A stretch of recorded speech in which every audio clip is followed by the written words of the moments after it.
Je faisais une émission une semaine entière sur les réformes religieuses dans différentes religions monothéistes, puisqu'on a fait le prétexte de cette série d'émissions, c'est que c'était le 50e anniversaire de la fin du Concile de Vatican II.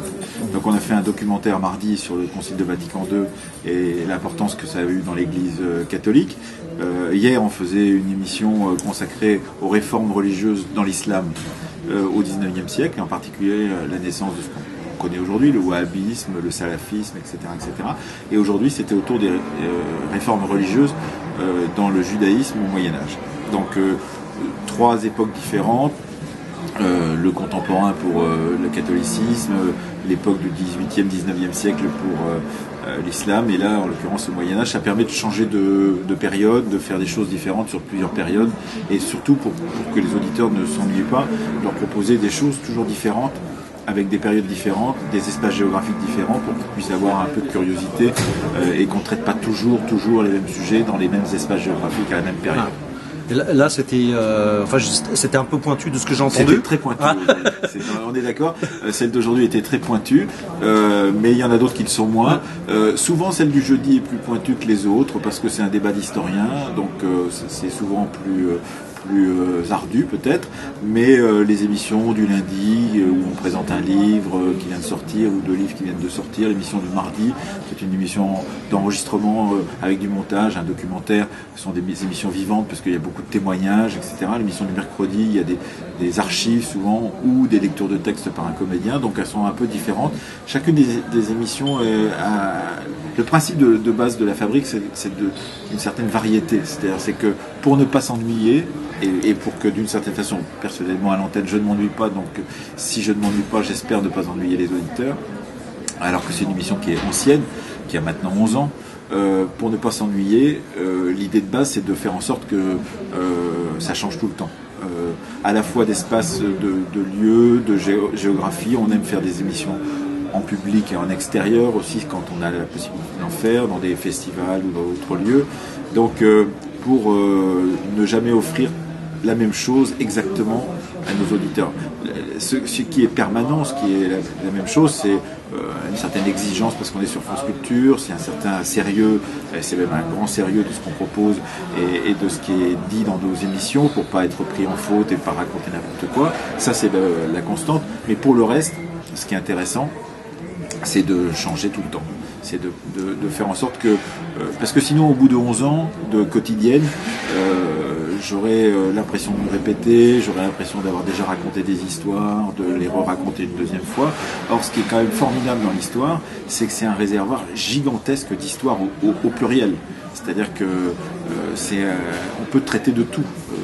On peut faire... j'ai fait une histoire du poil, par exemple, c'est une tendance nouvelle qui travaille sur la pilosité pour savoir si, au bout du compte, quand les gens se font pousser la barbe, en particulier les hommes, quand ils se rasent, quand ils se laissent pousser la moustache, etc., qu'est-ce que ça signifie? C'est presque de l'anthropologie aussi. On peut faire une histoire diplomatique, on peut faire de l'histoire politique, on peut faire de la préhistoire, on peut travailler sur la Mésopotamie antique, on peut travailler sur la Grèce, sur la Chine des Han, on peut travailler sur tous les espaces, toutes les questions sont possibles et sont valides. Et donc c'est quand même un formidable réservoir qui fait qu'au bout du compte, j'ai jamais l'impression de m'ennuyer, de redire la même chose, de faire des choses que j'ai déjà faites. Au contraire, c'est assez cumulatif. Et le principe de base même de travailler tous les jours, c'est que la mémoire n'a pas le temps de s'effacer, on est toujours en train de l'entretenir, et au bout du compte, chaque émission vient s'ajouter, c'est comme des briques sur un mur, ça vient s'ajouter aux briques précédentes, et on a l'impression qu'on peut toujours apprendre, continuer d'apprendre.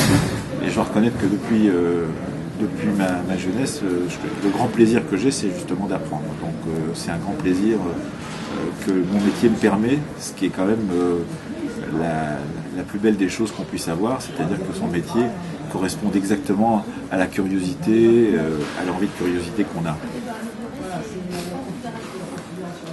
Aujourd'hui, la Fabrique des Histoires, c'est combien d'auditeurs?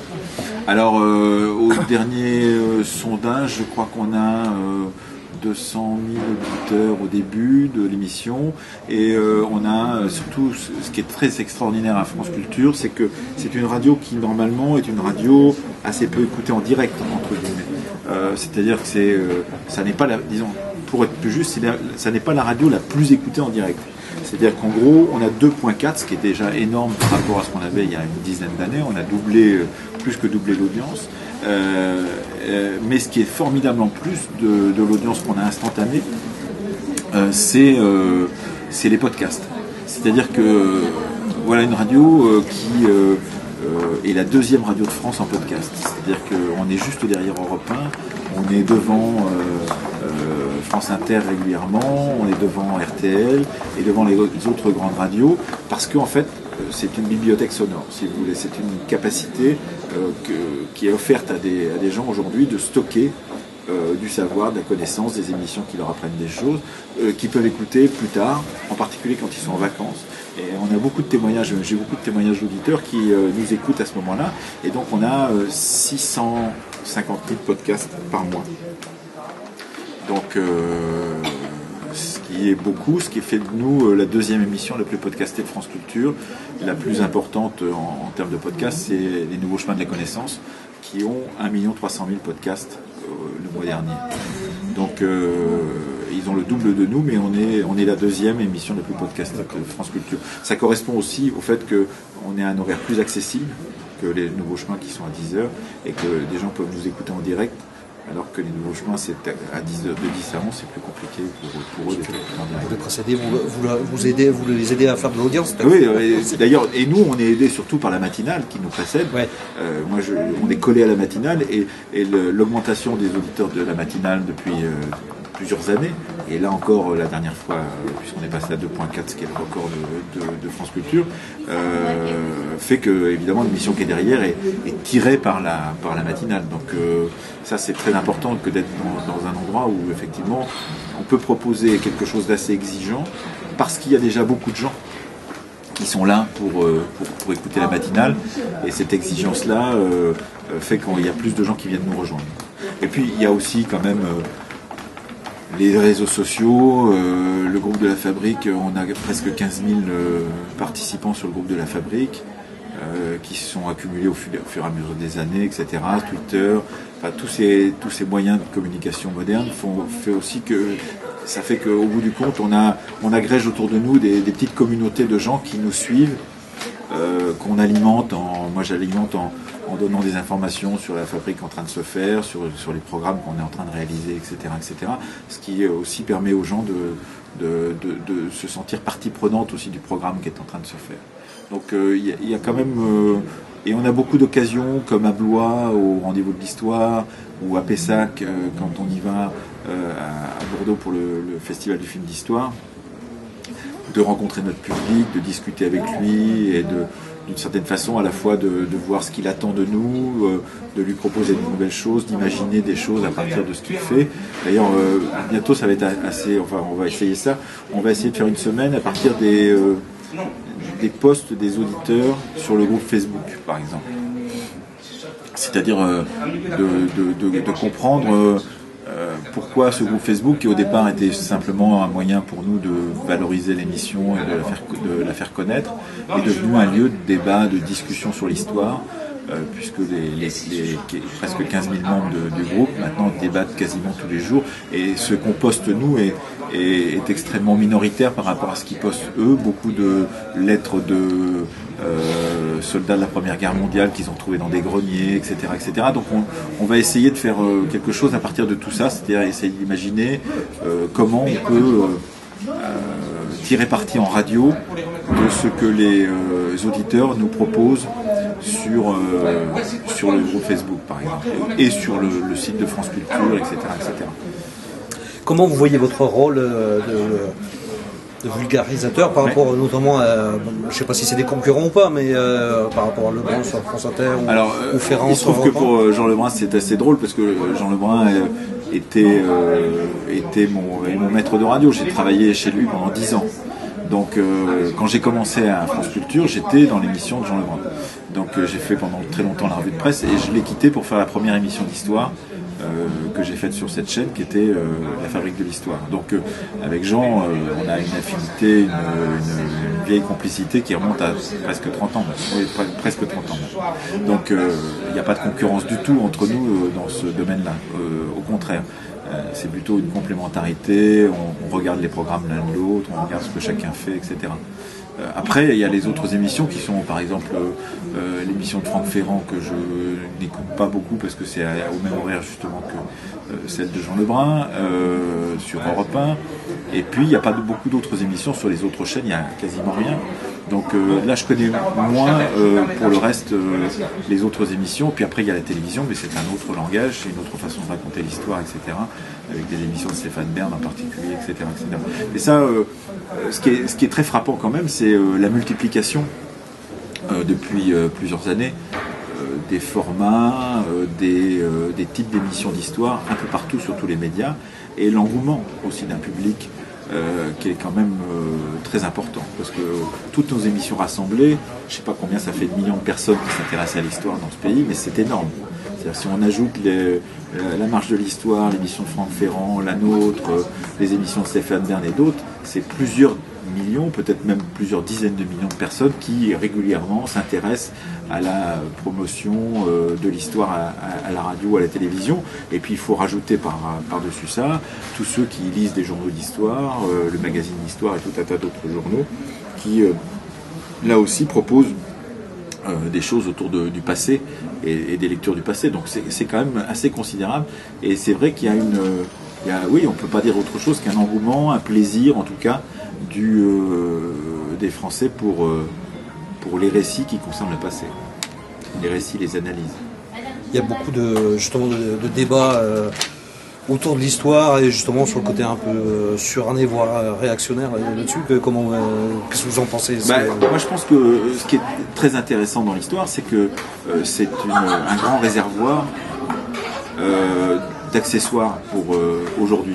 Vous savez, comme dans un théâtre ou dans un opéra, vous entrez, vous ouvrez et vous avez tous les costumes qui vont de l'Empire romain jusqu'à aujourd'hui.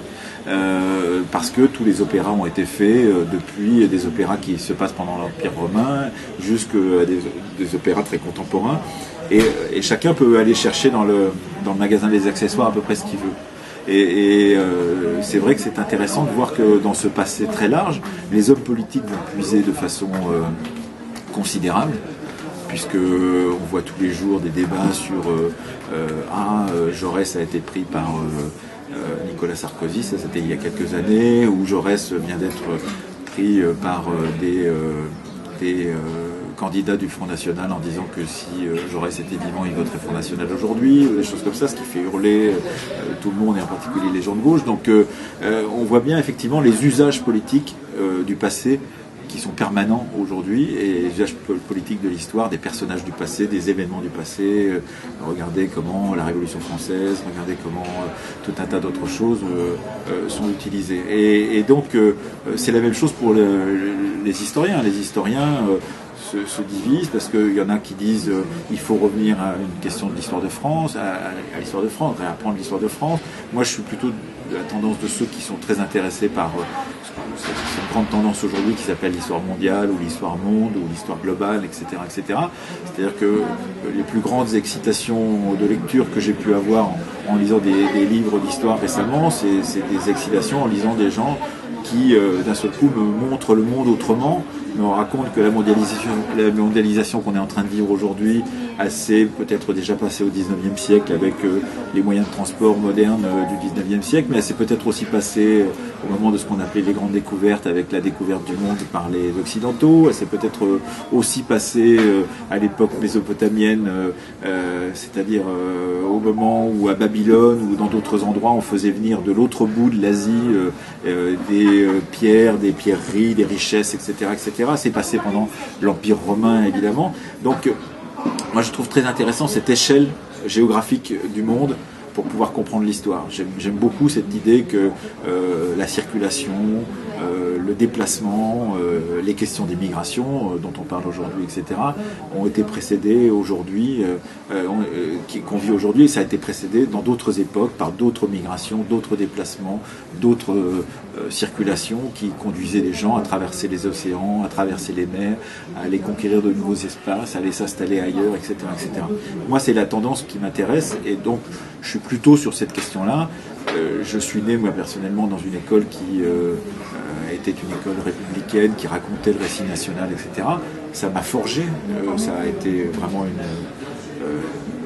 c'est là-dessus que j'ai composé mon savoir de départ en histoire.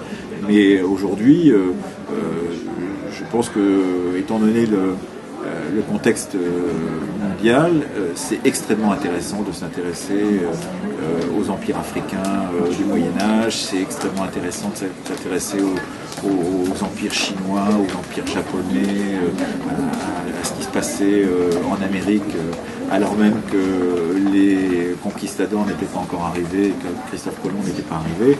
Tout ça, ça m'intéresse énormément. Je trouve que c'est même un réservoir de poésie, d'histoire, d'aventure et d'histoire presque littéraire, pourrait-on dire, extraordinaire. Enfin, voilà, qu'est-ce qui se disait au XIe siècle?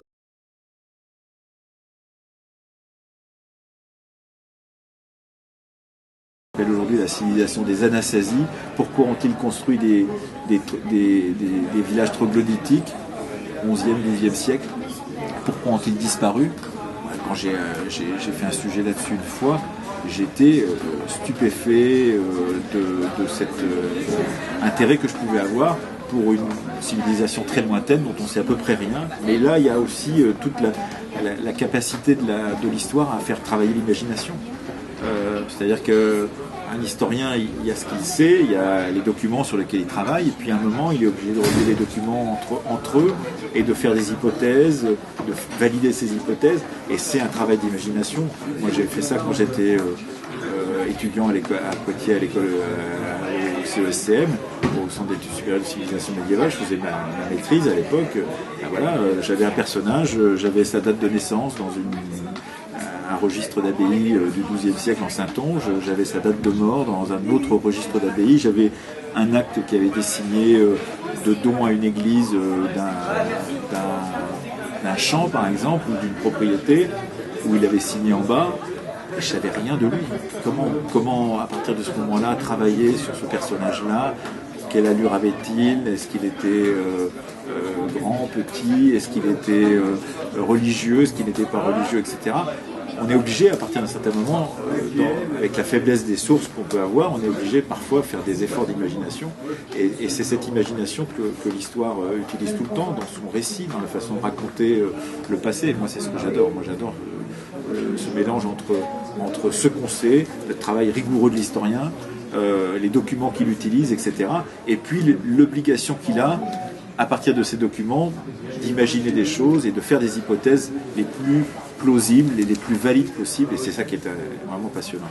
C'est forcément faire un peu de politique, de faire de l'histoire, ou Je pense que tout est politique, moi personnellement. Je pense qu'il n'y a rien qui ne l'est pas. Donc oui, je pense que c'est faire un peu de politique, parce que est-ce que c'est selon la focale qu'on utilise, c'est-à-dire est-ce que raconter par exemple un village je sais pas, je dis n'importe quoi, au XIVe siècle, au XIIIe siècle, la vie d'un village au XIIIe siècle. Selon qu'on s'intéressera aux élites de ce village qui ont laissé des traces dans les documents, ou qu'on s'intéressera à ceux qui n'ont pas laissé de traces, qui sont les serfs, les paysans, les gens qui avaient le moins de biens et qu'on ne connaissait pas. Et qu'on voit parfois émerger dans l'archive à un moment ou un autre, au moment d'une révolte, par exemple. On ne racontera pas la même histoire, donc je pense qu'il y a une vision politique. Est-ce qu'on raconte la vie des nobles? Est-ce qu'on raconte la vie des sans-grades, des petits, etc. Il y a toujours, effectivement, dans le choix qu'on fait, dans l'angle d'attaque de son sujet, dans la focale, comme pour un film qu'on prend, soit on fait le gros plan, soit on fait le plan large. Là, dans le plan large, il y a des choses qui disparaissent parce qu'on ne voit pas tout le monde. Si on fait un gros plan, on peut aller au plus près des gens. Qu'est-ce qu'on veut dire d'eux? C'est des choix qui sont évidemment, à la fin, dont on peut dire que ce sont des choix politiques, effectivement. On va abandonner un petit peu ce secteur-là on pourra y revenir après, pour parler du parcours Poitevin. Ouais. Donc, vous êtes né à Poitiers. Ouais. Et quel a été votre parcours à Poitiers? Alors, je suis né à Poitiers. Je suis en fait originaire du village d'Héron, entre Poitiers et Parthenay. À mi-chemin exactement entre Poitiers et Parthenay. Je suis issu d'une famille qui vient du monde agricole. Mon père était gérant de la coopérative agricole à Héron. Et toute ma famille, où que ce soit, sont des gens qui sont dans le monde paysan depuis le début. Donc c'est d'ailleurs pour ça que j'ai fait à un moment un livre sur l'histoire paysanne, l'histoire des paysans depuis 1945, que j'ai publié il y a quelques années, parce que je voulais revenir à cette question-là, à cette question des paysans dans lequel, c'est le milieu dans lequel j'ai grandi, si vous voulez. Donc, et j'ai fait mes études au CEG de Latillé, le collège de Latillé. Et puis ensuite, après le collège, je suis allé à Victor Hugo, en lettres classiques, puisque je faisais latin-grec. Et ensuite, une fois que j'ai eu mon bac, je suis rentré en Hippocagne et en Cagne à Camiguera. Et après cela, je suis rentré en fac à Poitiers. Et je me suis spécialisé en licence en médiéval pour faire ma maîtrise en histoire médiévale. Par ailleurs, en même temps qu'on faisait ça, on était avec toute une bande de jeunes étudiants de Poitiers, qui étaient pour beaucoup des historiens, mais pas simplement des historiens, parce qu'il y avait aussi des géographes, des économistes, toute une bande qui venait, pour une partie d'entre elles, la bande de mes copains de l'époque, c'était des gens qui venaient de Fontenay-le-Comte et de Niort. Tous ces gens-là, on a restauré un château dans le sud des Deux-Sèvres, qui était le Coudray-Salbart. Comment? Le Coudray-Salbart. C-O-U-D-R-A-Y, et puis plus loin S-A-L-B-A-R-T, qui est un château. On a commencé à restaurer parce qu'il y avait tellement de boulot qu'on n'a pas fait le quart du tiers de ce qu'on aurait pu faire, évidemment. Et on a fait ça pendant plusieurs années. Donc voilà, et puis en même temps, je faisais des fouilles en Corrèze, sur une abbaye médiévale, etc. Donc j'étais vraiment parti dans ces chemins-là. J'ai raté l'agrégation d'histoire, et donc à partir du moment où j'ai raté l'agrégation d'histoire, je me suis dit qu'il fallait que j'imagine quelque chose d'autre que d'être enseignant, ce qui était au départ ce que j'avais imaginé. Et pendant mon année d'armée à Saint-Mexan, j'ai un copain qui était à la fac avec moi, qui m'a dit: j'ai passé le concours d'école de journaliste de Lille, c'est super, tu devrais faire ça, si tu sais pas quoi faire, tu peux préparer le concours pendant l'année de Lille. Et c'est ce que j'ai fait, j'ai préparé le concours et je suis rentré à Lille. Voilà. Et en sortant de Lille, je suis rentré à France Inter, puis à France Culture ensuite. Et pendant ces années d'études, je faisais... il y a un troisième truc en plus. Oui, parce que celui-là, il doit être plein parce qu'il ne veut plus rien entendre. Ça y est, c'est bon. Et donc, pendant ces années d'études, j'ai fait aussi de la radio libre à Poitiers, sur Poitiers Forum d'abord, et puis sur une radio dont je ne me souviens plus le nom, qui était une radio qui avait été montée par la Nouvelle République et le Castille, autant que je me souvienne, puisqu'au-dessus du Castille, le propriétaire du Castille devait nous laisser des locaux, on avait des studios de radio, et donc je faisais de la radio à ce moment-là, on était vraiment en 82, 83, 81, 82, 83, c'est-à-dire vraiment après la libéralisation de la bande FM, et j'ai fait ça vraiment mais pour m'amuser avec justement une partie de mes copains de l'époque. Et c'est plus tard que je suis revenu à la radio, c'est-à-dire que quand j'ai fait l'école de journalisme, j'ai vraiment découvert la radio comme média, et c'est comme ça que je me suis spécialisé en radio. Mais j'avais déjà fait un peu de radio amateur avant. Et donc l'entrée à Radio France a été en 86, c'est ça? 86. D'accord. 86, ça fait 30 ans maintenant. Ça va faire 30 ans. Quasi directement. Tout de suite. Ouais, tout sorti. Sortie d'école, France Inter d'abord et France Culture ensuite. France Culture que je ne connaissais pas comme radio, et où où j'avais jamais travaillé, j'avais jamais écouté cette radio auparavant, et je suis monté parce que mon stage se terminait à France Inter, et on m'a dit va donc voir à France Culture s'il y a du boulot. Je suis monté à France Culture, et ça fait maintenant presque 30 ans maintenant que j'y travaille.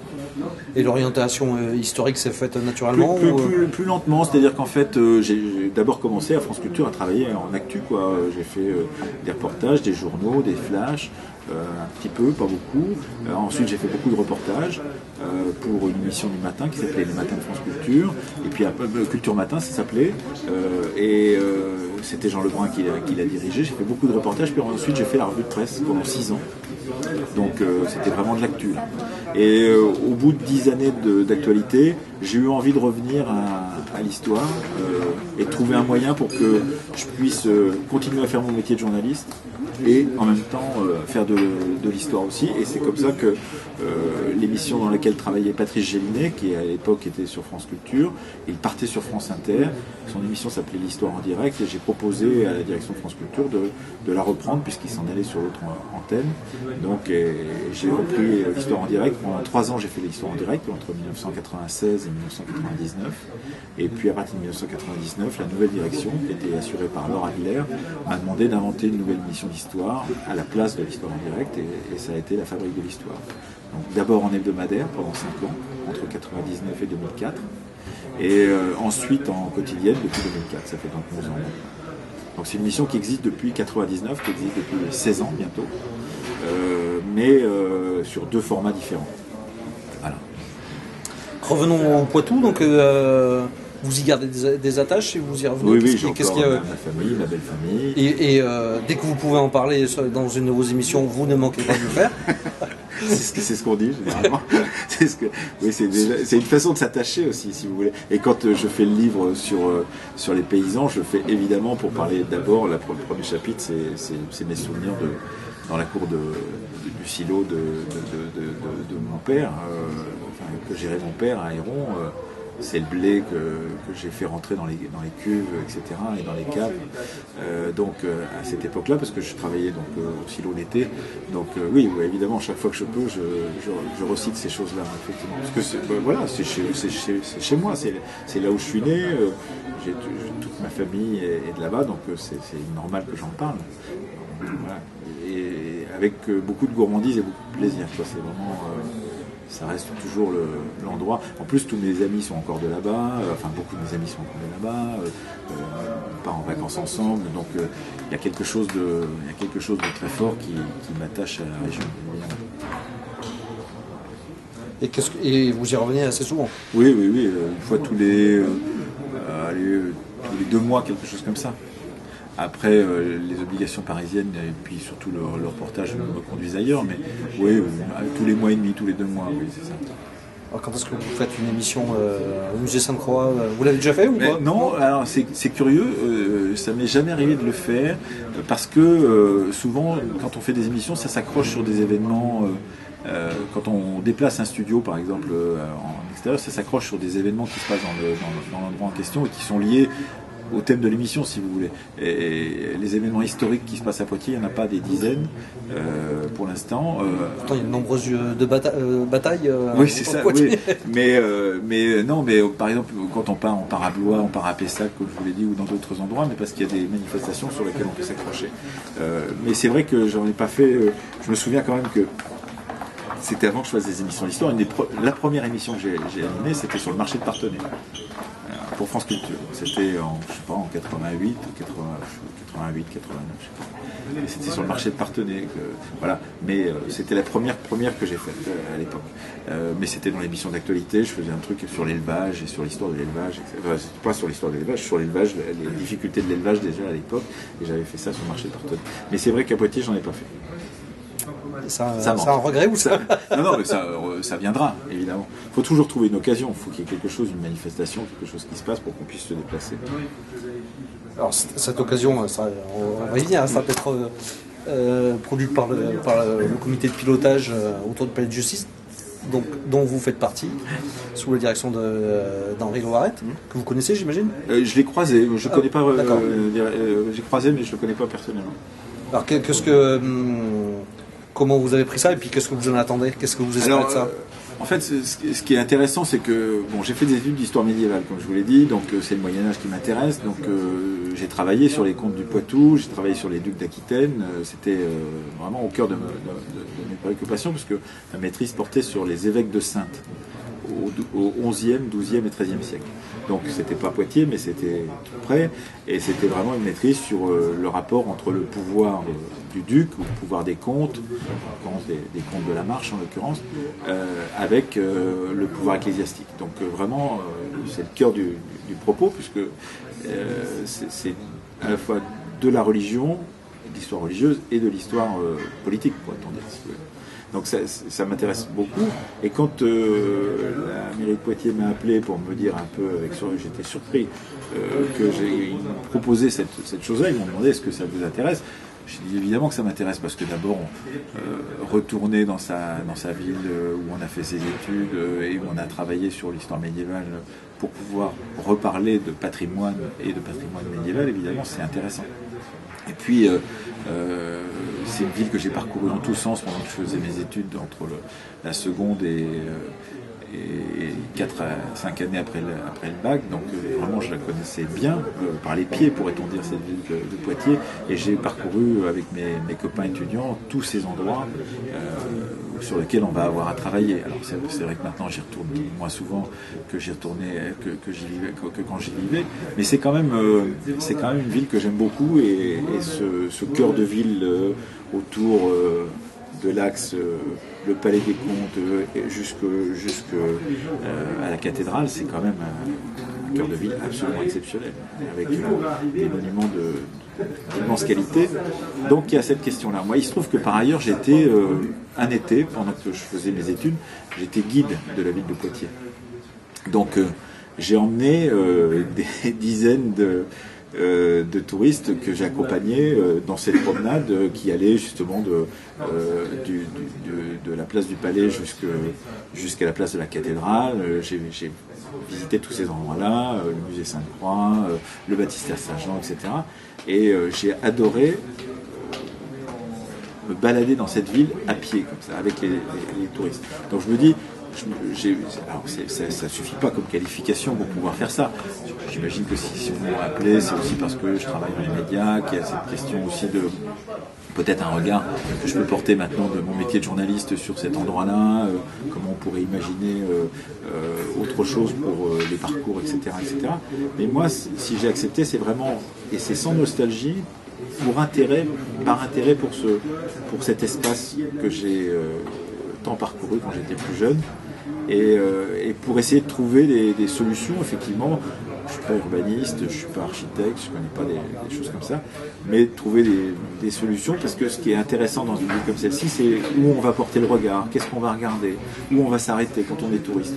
Quand on est soi-même touriste dans une ville étrangère, on sait ce que ça veut dire, les haltes, les endroits où il faut faire une pause, là où il faut redémarrer, comment on va, quel itinéraire on va choisir, etc. Et c'est toutes ces questions-là que je voudrais aborder dans cette préparation. Parce que donc oui, ça n'est pas que sur l'avenir. Ça n'est pas que sur l'avenir en fait du palais de justice, c'est vraiment sur tout le cœur de ville là. Ouais, c'est tout un réfléchir à la place du palais de justice et de ces magnifiques bâtiments dans ce patrimoine bâti qui court jusqu'à la cathédrale, jusqu'au musée Sainte-Croix, en passant par le baptistère. C'est imaginer qu'est-ce qu'on va faire de cet espace magnifique, patrimonial, qui est quand même de première qualité, quoi. Donc ce sont que des magnifiques bâtiments. Donc qu'est-ce que ça va, comment on va imaginer les liaisons entre eux, peut-être les parcours, peut-être aussi les parcours piétonniers, je sais pas. Moi on m'a dit 3 mots là-dessus, je fantasme peut-être, j'imagine peut-être, mais je suis déjà en train d'imaginer comment ce bâtiment splendide donc du palais va avoir besoin d'être irrigué d'une certaine façon par tous les bâtiments qui sont alentour. La fonction qui est la sienne aujourd'hui ne sera plus la sienne d'ici quelques semaines, quelques mois. Ce palais a été longtemps un palais de justice. Qu'est-ce qu'il va devenir? Comment on va le réhabiliter? À quoi va-t-il servir désormais dans le contexte nouveau qui va être celui du centre-ville? C'est une question formidable. Voilà, j'anticipe des discussions sûrement extrêmement intéressantes, j'espère. C'est comme ça que je l'imagine personnellement, puisqu'on ne commencera pas à travailler avant le début de l'année prochaine, là, mais voilà, j'anticipe des discussions, des débats, et je le vois toujours comme de la même manière. C'est-à-dire, ce qui est formidable dans le métier qu'on fait, c'est d'apprendre. Je vous l'ai dit tout à l'heure, et je vais apprendre. Parce que je pense qu'il y aura des gens des services, de l'urbanisme, il va y avoir des gens qui vont nous expliquer ce que c'est qu'une ville, ce que c'est qu'un patrimoine, quelle place prend le patrimoine dans une ville contemporaine, comment lier les deux entre eux, comment faire en sorte que la vie quotidienne puisse se dérouler dans une ville, mais que néanmoins il y ait de l'exceptionnel qui puisse se dérouler dans ces endroits qui sont des endroits exceptionnels, etc. Tout ça, c'est assez excitant. Et quel espoir vous avez pour ce palais de justice? Quelle fonction vous lui imaginez? Très franchement, je vous dirais n'importe quoi si je vous disais j'ai pas pensé vraiment. Je suis tout ouvert à cette discussion-là, parce que je pense que d'abord il va falloir, j'imagine qu'on va nous donner des documents, on va nous demander de réfléchir sur déjà des choses qui ont été préparées, et c'est à partir de là qu'on va pouvoir commencer une vraie réflexion. Là, pour l'instant, je suis trop loin encore du sujet pour pouvoir vous en dire plus. Je pense que je vais profiter des vacances de Noël pour aller y faire un tour déjà, et me le remettre dans les yeux, quoi, ce bâtiment que je connais bien, mais simplement là maintenant je vais le regarder avec un autre œil. C'est-à-dire que je vais le regarder autrement que comme si j'y allais tous les jours, parce que j'habitais Poitiers à l'époque et que j'y passais de temps en temps. Là je vais le regarder avec un œil un peu plus entre guillemets expert, j'imagine, en imaginant des choses pour ce bâtiment. Enfin, on sait bien qu'on va proposer des choses, on va nous demander des avis, on va nous demander de participer à une discussion. Après, évidemment, comme toujours dans ces cas-là, c'est tout de même c'est aux politiques de trancher, c'est à la fin, c'est à partir de toutes ces discussions-là de faire des choix. Nous, je n'imagine pas comme faisant autre chose que donner un avis d'une certaine façon. Puisque c'est pas à nous que reviendra, et c'est logique et normal, le choix définitif. Justement, parce que ça s'inscrit aussi dans ce qui a déjà été fait, qu'est-ce que vous pensez de Poitiers depuis que vous l'avez quitté, et notamment de ce qu'on appelait cœur d'agglo de tout le réaménagement du centre-ville? Oui, moi c'est assez amusant parce que effectivement j'ai vu... parce que dans la famille, ça provoquait des débats, donc j'ai vu monter tous les débats, toutes les discussions, etc., etc. Comme je ne la pratique pas, cette ville, je ne peux pas en avoir un avis. Je pense qu'on n'a pas le même avis quand on est un nouveau touriste, et moi je ne peux pas dire autre chose que je suis touriste, et en tant que touriste, cette ville me convient, que quand on y vit au quotidien. Donc je ne peux pas me placer dans la position de celui ou de celle qui doit tous les jours... venir, trouver à se garer, trouver à s'installer dans le centre-ville, etc., etc. Donc je ne veux pas du tout mélanger les styles et les catégories. Moi, si je vous disais j'aime bien ces pratiques, ce que je peux vous dire, parce que je trouve ça plutôt joli, le réaménagement du centre-ville, si je vous dis ça comme quelqu'un d'extérieur. Je vous dis ça comme quelqu'un qui n'est plus de Poitiers et qui n'y vit pas tous les jours. Donc je ne peux pas vous donner un avis très informé pour savoir si c'est facile ou difficile de trouver une place de parking, si c'est facile ou difficile de venir en bus au centre-ville, si c'est facile ou difficile, si c'est mieux pour le commerce ou c'est moins bien pour le commerce. Tout ça, ce sont des discussions que je suis un peu de l'extérieur, je ne peux pas donner un avis informé, si vous voulez. Le seul avis informé que j'ai, c'est celui d'un touriste qui vient de temps en temps sur la place d'Armes, qui parcourt à nouveau la rue Gambetta ou la rue Carnot, mais sans y vivre d'une certaine façon. Et justement, à propos du palais de justice, il y a déjà eu un cas actuellement sur l'ancien théâtre dont on... Oui. L'avenir plutôt vers le commerce que vers autre chose. Qu'est-ce que vous pensez de ça Alors ça, c'est une affaire malheureusement que j'ai pas très bien suivie. J'ai vu, j'en ai entendu parler, mais là je connais beaucoup moins bien et je sais pas. Le théâtre, pour moi, ça restera l'endroit où j'ai vu tous les premiers films de Jean-Luc Godard, où j'ai vu des pièces incroyables parce que il y avait des pièces incroyables qui s'y donnaient quand j'étais étudiant. Donc ça reste pour moi un théâtre. Qu'est-ce que ça peut devenir d'autre, dans quelles conditions, comment ça va être réaménagé, je ne sais pas du tout. Et là, je n'ai pas suivi suffisamment le dossier pour vous en dire grand chose, je suis désolé là-dessus, mais c'est vrai que c'est quelque chose de pas très bien vu. J'ai vu qu'il y avait la volonté de sauvegarder les vitres, enfin non pas les vitres, mais les glaces qui étaient teintées, qui étaient dans le hall, etc., mais que la salle allait être sacrifiée pour faire autre chose. Mais comme je ne sais pas ce qu'il y a de prévu à l'intérieur, je crois que c'est des commerces, mais je ne sais pas très bien quel type de commerce, je ne peux pas vous dire. C'est comme le printemps, par exemple, c'est la même chose. J'ai vu la carcasse en train de se défaire, j'ai pas encore vu les murs se remonter. Donc je ne sais pas très bien ce qu'il va y avoir à l'intérieur, je crois que c'est des appartements, des choses comme ça, mais tout ça je le suis par les échos des conversations autour d'une table quand on se retrouve à manger avec la famille. D'accord. Mais justement pour revenir au palais de justice, vous serez prêt à le voir évoluer vers quelque chose qui ne serait pas culturel, qui pourrait être commercial Pour l'instant j'imagine pas, c'est pas mon idée parce que je vois ce bâtiment comme un bâtiment patrimonial, mais j'imagine qu'il y a je ne sais pas très bien, qu'il y a dans les recoins du palais de justice qui est quand même gigantesque comme espace, il doit y avoir d'autres possibilités pour mettre des bureaux, des choses comme ça quand ce ne sont pas des lieux de patrimoine. Ça c'est possible, j'imagine, de transformer certains de ces secteurs qui ne sont pas patrimoniaux en autre chose. Mais pour évidemment la salle principale, en particulier la salle des pas perdus, je ne vois pas très bien ce que ça pourrait être d'autre que quelque chose de patrimonial. Pour l'instant, enfin voilà, je pars de ce principe-là au départ. Mais il y a peut-être d'autres idées dans l'air. Ce qui est intéressant, c'est que j'ai appris dans le métier qu'est le mien à être surpris. Et dans ce coup, j'ai pas peur de la surprise. C'est-à-dire que la surprise vous fait vous déplacer. C'est-à-dire que quand quelqu'un vient avec un projet, et que ce projet est même quelquefois un peu vous surprend et parfois même vous choque, ça veut dire qu'il y a quelque chose dans le projet, ça veut dire qu'il y a quelque chose de fort.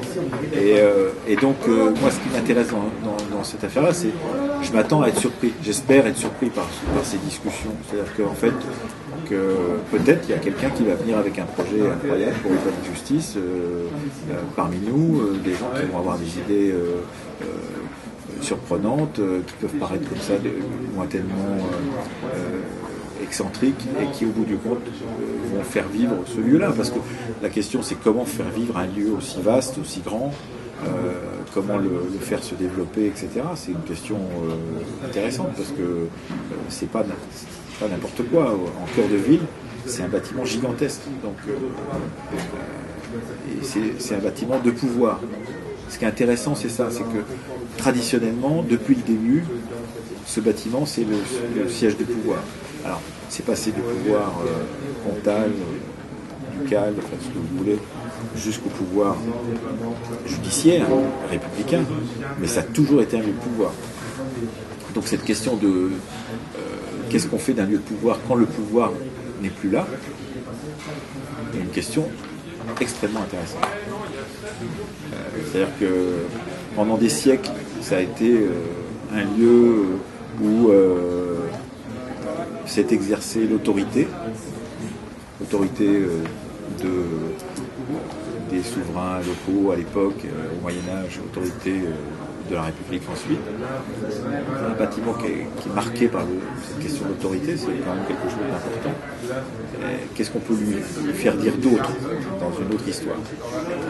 C'est comme une cathédrale qui serait débaptisée, qu'est-ce qu'on fait dire d'autre à une cathédrale quand elle n'est plus une cathédrale, quand elle est la fonction principale pour laquelle elle a été construite, cette fonction disparaît, qu'est-ce qu'on en fait? Donc c'est un peu la même chose. Je me dis, il y a quelque chose, il y a un enjeu à mon avis autour de cette question-là, c'est les murs portent pas simplement de l'architecture, ils portent du symbolique, si vous voulez. Et cette symbolique que portent les murs du palais de justice, c'est la symbolique de l'autorité de l'État ou du pouvoir local. Donc est-ce qu'on en fait quelque chose de cette symbolique-là?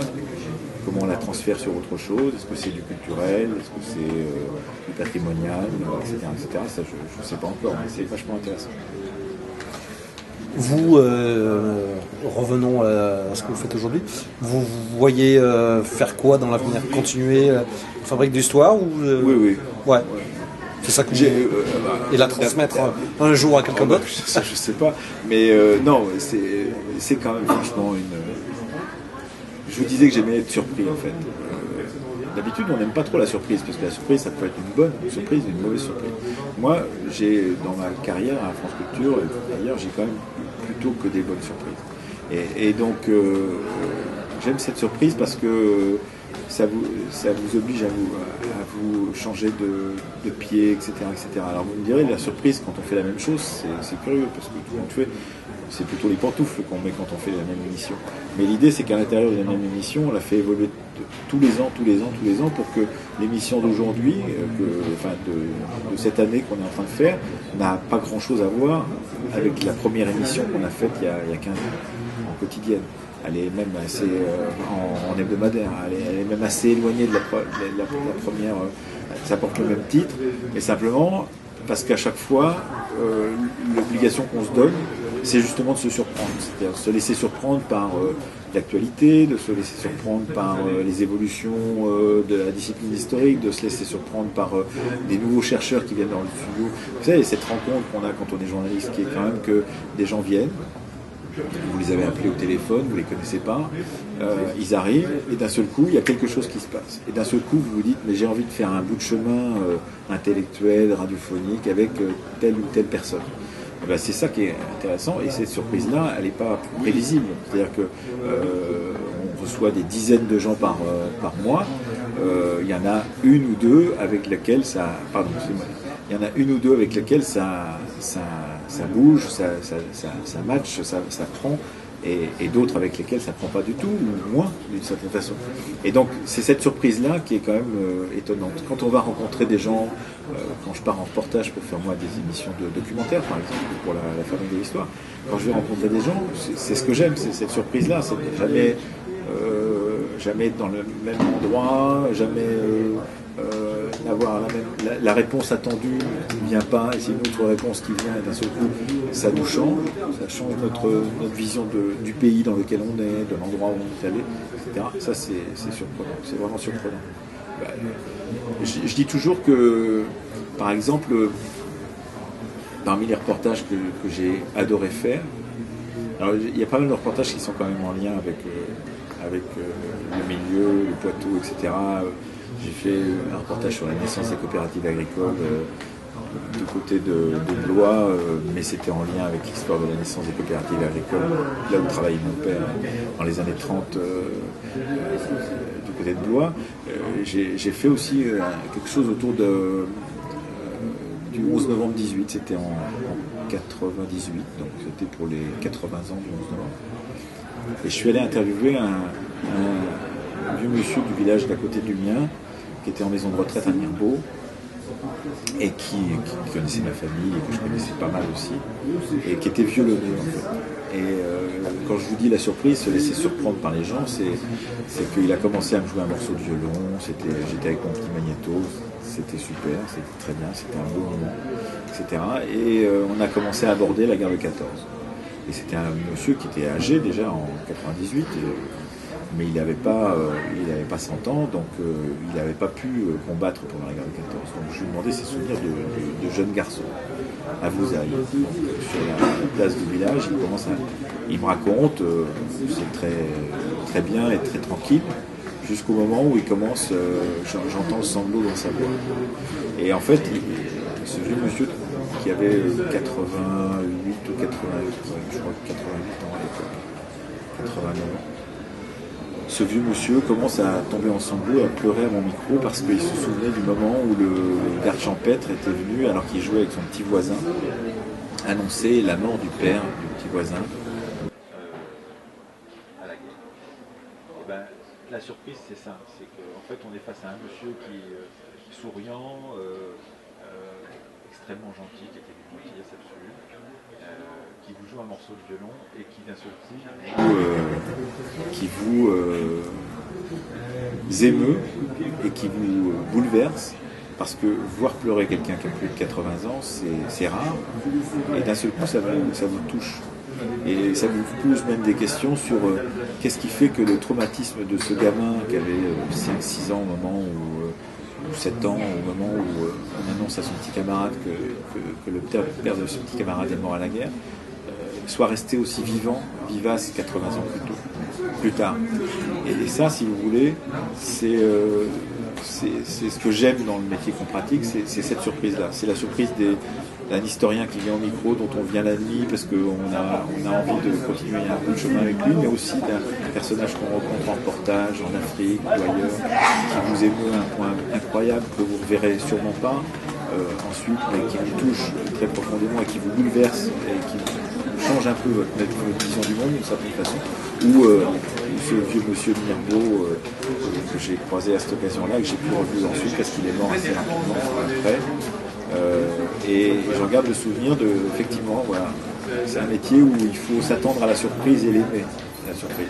Et donc dans le coup, ça gouverne un peu tout ce qu'on fait dans ce métier, c'est-à-dire se laisser surprendre et dans le cas qui nous intéresse nous, c'est-à-dire moi j'attends d'être surpris dans ce contexte de discussion avec des experts, avec des gens de la ville, avec des gens qui viennent d'un peu partout. Voilà, c'est ce que j'aimerais voir venir, c'est de me dire waouh, j'avais pas pensé à ça, c'est pas mal. Ouais. C'est pas vous qui arrêterez l'émission. C'est pas. Ah non. D'ailleurs, ça n'est jamais nous qui arrêtons les émissions. C'est toujours on nous demande à un moment ou à un autre d'arrêter. Oui, ça peut pas arriver par lassitude de dire. Ah, ça peut arriver aussi. Voilà. Ça peut arriver par lassitude, mais pour l'instant, non, c'est pas le cas. Ouais. Et le jour, c'est pas encore tout de suite, hein, mais le jour où vous serez en retraite. Dans le Poitou, vous la passerez ou c'est possible, c'est possible. J'ai pas de là-dessus. Je pense que c'est. Vous savez que les retraites s'éloignent progressivement. Donc j'ai encore quelques années devant moi, voire un peu plus d'une grosse dizaine d'années, bien plus, je pense, parce que je pense qu'on va aller plutôt du côté de 67, 68 ou 69 ans. Donc j'ai encore quelques années, j'en ai 55 aujourd'hui, donc vous voyez, il m'en reste encore quelques années. Donc je n'ai pas encore réfléchi du tout à cette possibilité-là, mais c'est vrai que d'abord par affinité, par plaisir, voilà, ça pourrait être un lieu où ça pourrait se passer, mais ça peut être aussi tout à fait ailleurs. La vie nous emmène aussi, je vous ai parlé de surprise depuis le début, la vie nous emmène pas toujours là où on a pensé qu'elle nous emmènerait au bout du compte. Alors tout est possible, effectivement. Je suis encore ancré dans ce pays-là, il y a la maison familiale, il y a des choses comme ça, voilà. Votre épouse est aussi est de là-bas aussi, c'est ouais. Ça. Et vous avez des enfants? Oui. Alors qui eux sont pas dans le monde est leur terrain de jeu. D'accord. Voilà. Mais ils ont passé toutes leurs vacances dans le Poitou aussi. Ouais, vous avez combien? Deux, d'accord. 2 enfants, un garçon et une fille. Et qui sont déjà âgés, enfin ils sont des grands maintenant, oui, ils ont 25 et 20 ans, voilà. Ils commencent à faire leur vie. Moi j'ai à peu près tout vu, je sais pas si. Non, ça va. Ça vous va? Ça vous va? Ça vous suffit? Oui, j'ai de quoi faire. Hein.